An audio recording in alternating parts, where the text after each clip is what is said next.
This week I've been driving the 2021 Nissan Rogue. Now this is an all-new Rogue for 2021, and Nissan was focused on family while designing this new Rogue. Something that resonates with me, so I'm definitely excited to check out all those family features, plus a lot more. Let's get into it.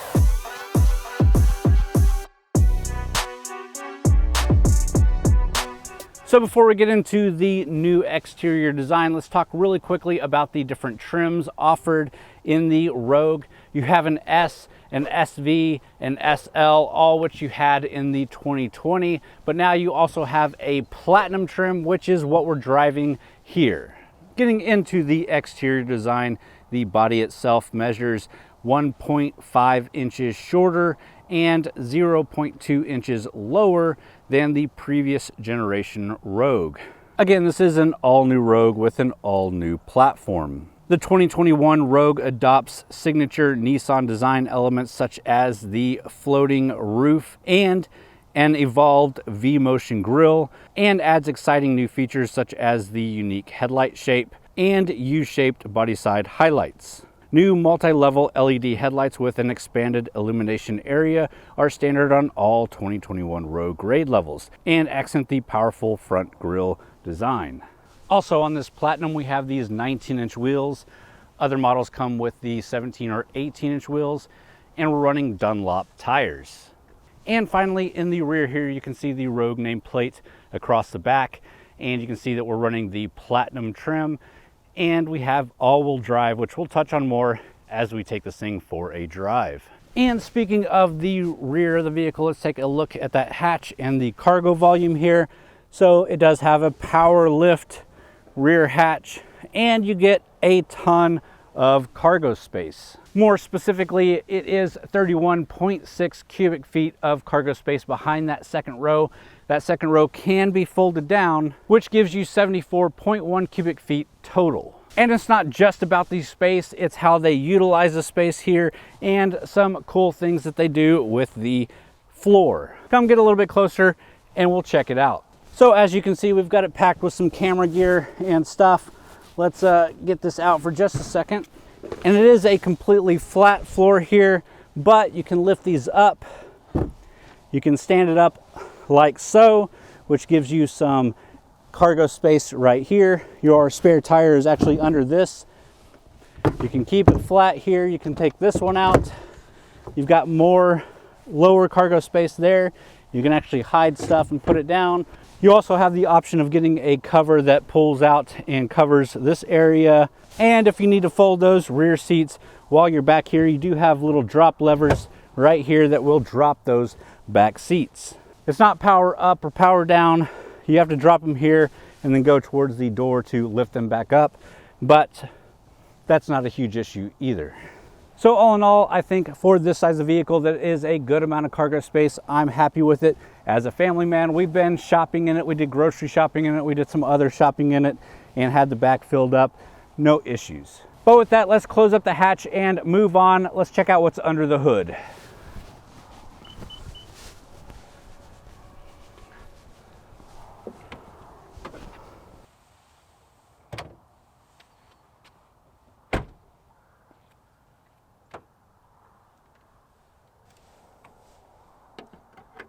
So no matter what trim of Rogue that you get, you are getting the same engine option. And this is a 2.5 liter 4-cylinder engine that pushes 181 horsepower, 181 foot-pounds of torque, and is matched up to an Xtronic CVT. Now this doesn't sound like an exceptional engine on paper, and quite frankly, it's not. But as we get into drive, I will give you my full thoughts on this powertrain. So moving along with the review, let's jump in the back seats, check those out really quickly. Then we'll move up front, check out the rest of the interior. We'll check out the tech in this thing. We'll take it for a drive. Then we'll start talking about the price and competition for this thing, and we'll start wrapping the video up there. But let's keep it moving.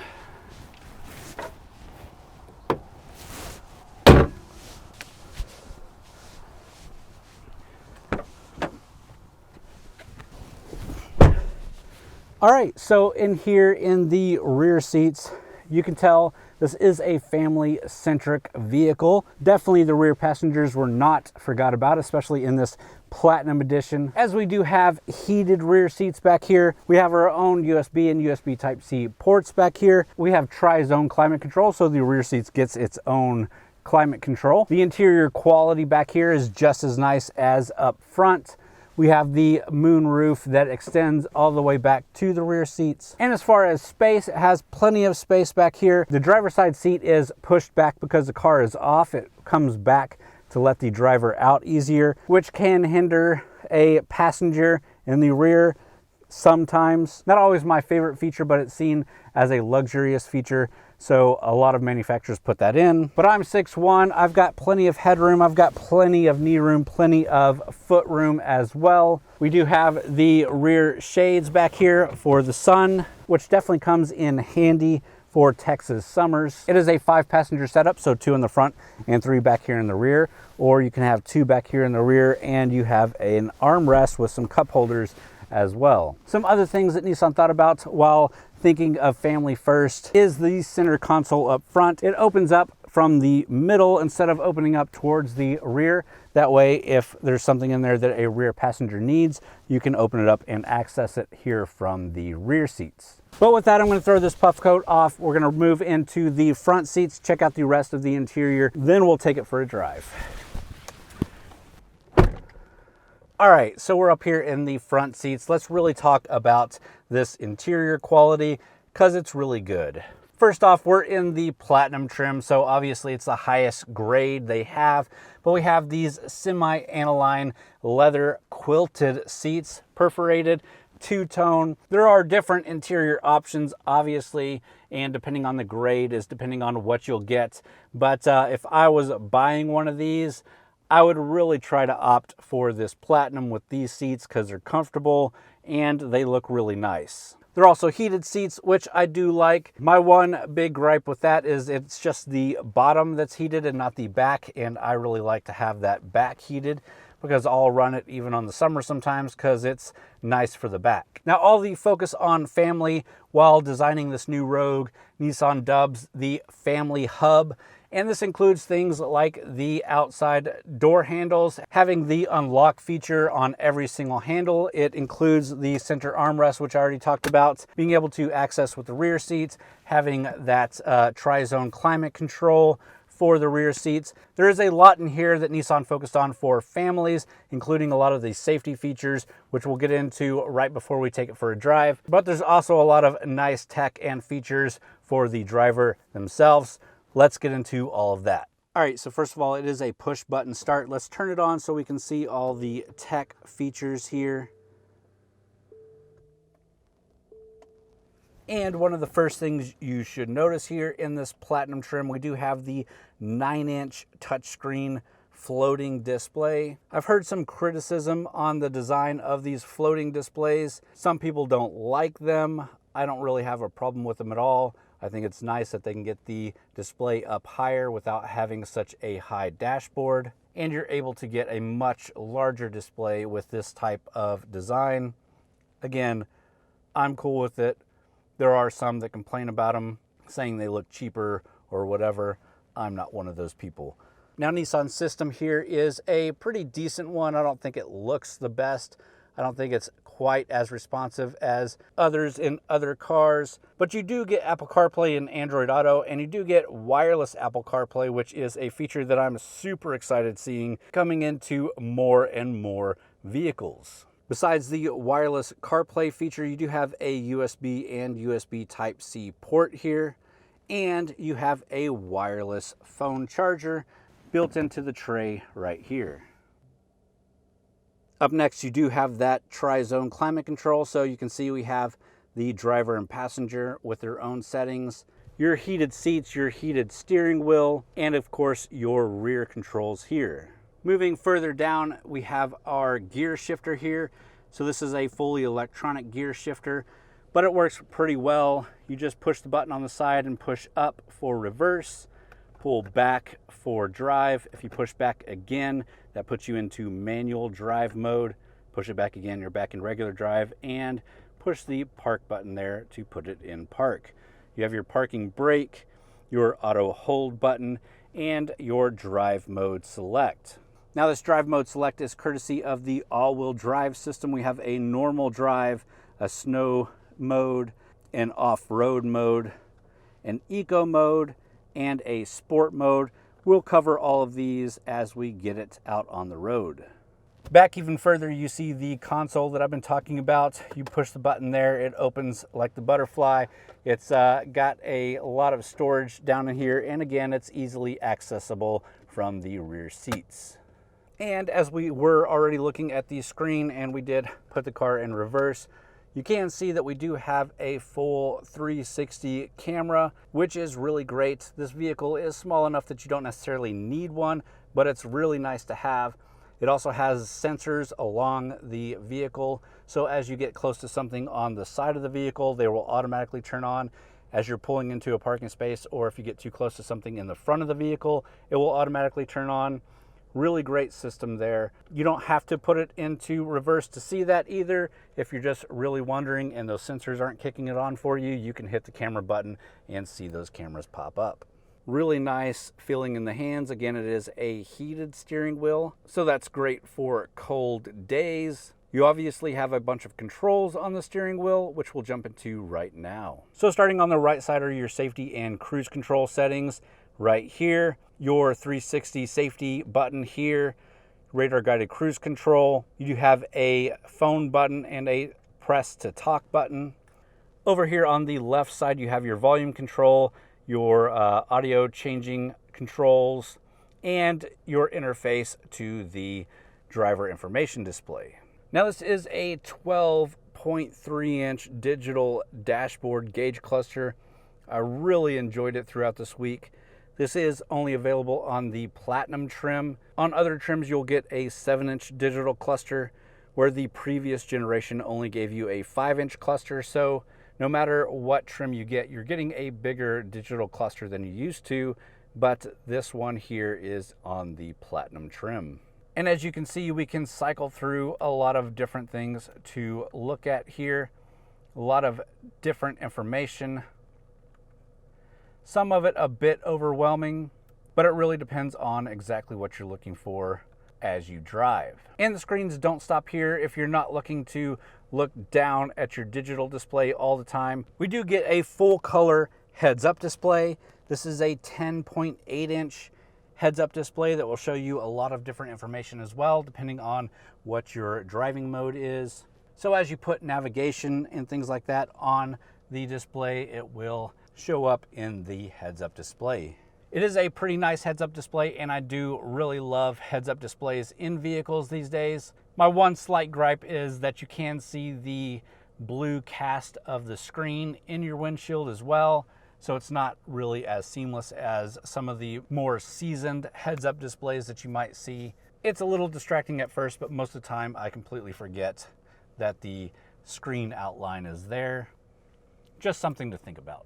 All right, and before we get to driving, let's really quickly talk about the different safety features that we do have here in the Rogue, because there are a lot, and it has the most safety features of any vehicle in its class. So this Rogue does offer Nissan's intelligent driver assist features. You also have rear door alert, and those are standard on the Rogue. As available extras, you have blind spot monitoring, blind spot intervention, traffic sign recognition, intelligent cruise control, which is a feature of the ProPILOT Assist, which we do have here. That ProPILOT Assist has been enhanced for the 2021. It is now ProPILOT with NAVI link, which means it now uses the navigation system to also inform the vehicle of where it is, what kind of road it's on, and things like that to help the vehicle better perform while in that enhanced driving mode. And I have said it before, and I still do think that ProPILOT Assist is one of the better driving assist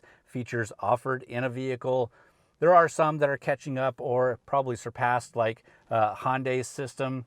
Obviously, I think BMW's system was really good. But for a vehicle in this category of this spec, I think that the ProPILOT Assist is still one of the better systems out there. And it is just an assist system. It's not a fully autonomous driving system. It's not as sophisticated as something like the Tesla system, but it is one of the better ones in its class. And I'll walk you through some of that as we get it up on the road, which we should do right now. So without further ado, let's get into driving. All right, so again, let's put it into drive with the electronic shifter, and let's take this little bit of a back curvy road to start off with.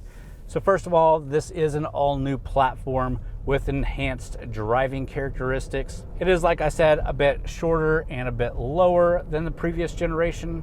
It has really good steering control here. You do get paddle shifters and you can put it into manual mode. I don't think that matters too much here. You have a CVT under the hood anyways. So again, I don't think that's a huge deal. But this is a good time to check out that sport mode. So we're in sport mode now. We're in regular drive. Let's just push it through these corners. You can immediately feel some body roll. It's not very flat through here, which is to be expected. This is definitely not a sports vehicle, not very confidence inspiring going through corners, but in that drive, but in that sport mode, that power does come relatively quickly. And again, we're dealing with 181 horsepower, 181 foot-pounds of torque. That's not a ton for a SUV of this size, but it handles itself pretty well. Nothing to complain about there. Now, while we do have it in sport mode and we're driving a bit aggressively, let's check out an acceleration test, do a quick 0 to 60. I'll try to time it on my phone here, and we'll see what we can get. Again, not a sports SUV, but it's kind of fun to know. So ready, set, go.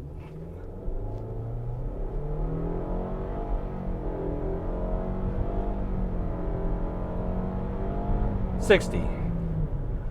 So 8.81 seconds. Not terrible, but not super quick either. But if you were interested in that sport mode and how sporty this thing can get, there you go. Let's put it into eco mode, where this definitely deadens the throttle response. You can really push on that throttle. It'll get up and go if you really push it.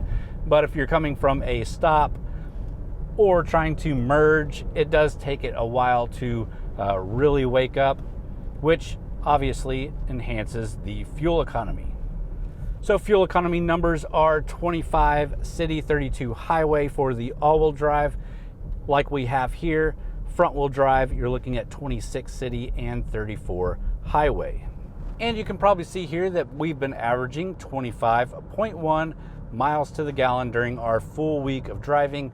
Again, this isn't necessarily representative of a week of normal driving. We push these things a little bit harder, testing them out, leave it idle, running while we're doing some video or pictures of it. So take it for what you will, but our full week has been 25.1 miles to the gallon. Some of the other drive modes that we have, obviously the normal, the auto mode. You have a snow mode, which engages that all-wheel drive even better, or an off-road mode. Now, unfortunately, we don't have anywhere to really do any kind of off-roading in this vehicle. They did have it at the truck rodeo, and we did drive it at the truck rodeo last year. We do have a video on that, but it was a first drive on-road impressions and not off-road, so we weren't able to drive it off-road there. So I can't really tell you how well this thing does off-road or how well it is on the snow or ice. But with this all-wheel drive platform, you do have those modes available to you. So I've already said it a few times, driving this thing, it's a comfortable drive. The seats are really comfortable. A lot of the tech is really nice, easy to access, easy to touch here. It's definitely a vehicle that I would be happy to drive every day, long distances, no problem. Which is great for me because I often rag on Nissan, especially their SUVs, for having uncomfortable seats, especially in their higher trims. But this thing I have no issue with. I like these seats, they're comfortable, driving position is nice, and the overall driving experience is really nice, especially with that ProPILOT assist. Let's go get up on a highway and really put this thing to the test. All right, before I jump on the highway, obviously ProPILOT Assist can be used kind of anywhere, not just the highway, but you'll use it mostly in places that you would use cruise control, which normally is the highway. But as long as the road has lanes painted on it that the car can see, and it's not too much stop and go traffic, you can put it into the cruise in the ProPILOT mode.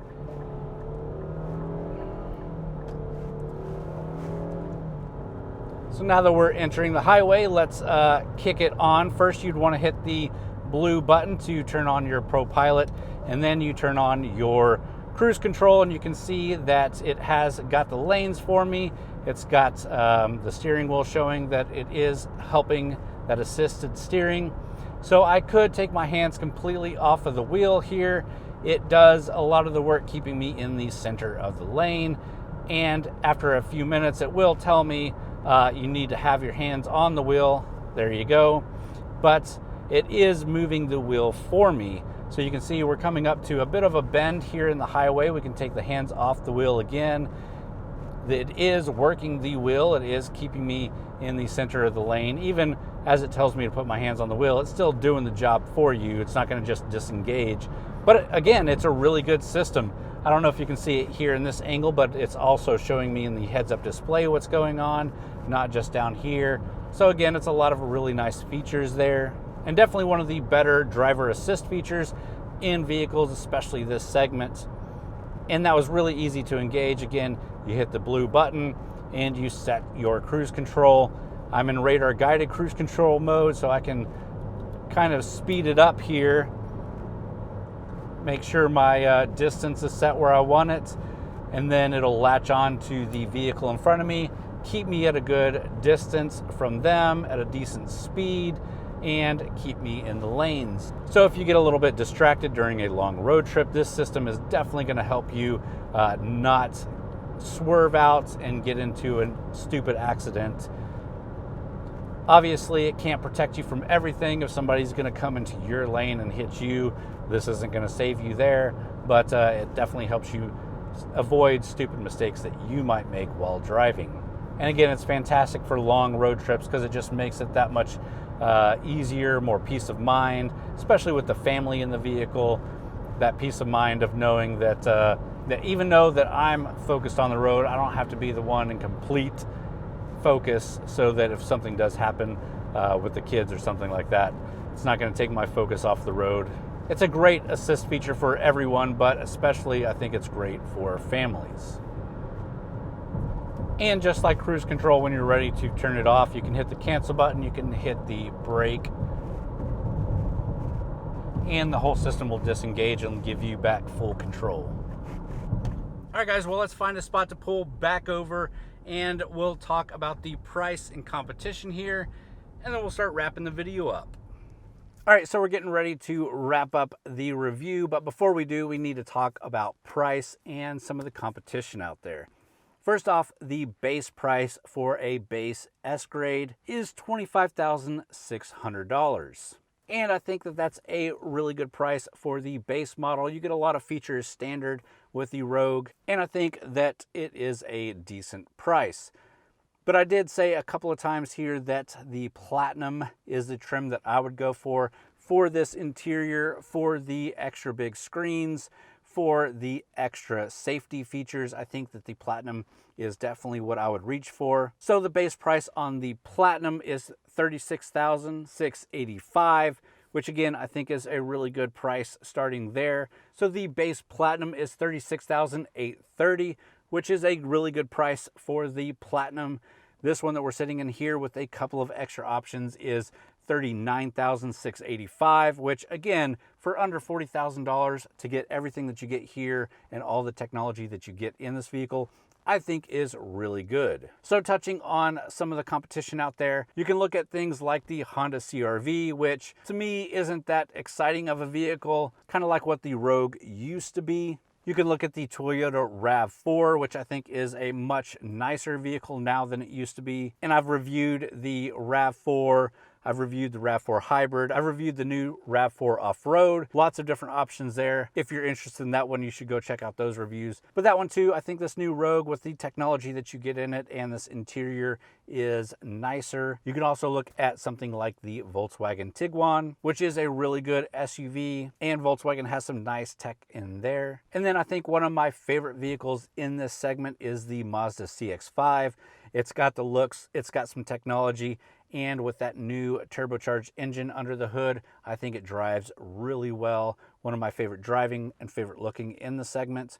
That being said, I still think that this Rogue is great for families. It still drives well, like we already saw. If it was my money, I would probably throw it towards the Mazda, but I have no problem at all recommending this new Rogue. All right, and with that, let's jump out and I'll give you my final thoughts and we'll wrap this video up. Okay, so some of my final thoughts on the Rogue after spending a full week with it, after taking the family around in it, using it for a family vehicle. I really do like the Rogue. It's not my favorite vehicle in the segment, but it's definitely one of them. It's definitely in the top 3. And that's saying a lot because it used to not be. I was never really a huge fan of the Rogue, but this new one, the new design and the new platform, I think really works well for the Rogue and what it's designed for. So again, I really like it. I hope you guys enjoyed this video. If you did, please hit that thumbs up button. Consider subscribing if you like car reviews. Go check out TXGARAGE.com if you're looking for more written reviews, news coverage, or event coverage. And as always, guys, thanks for watching.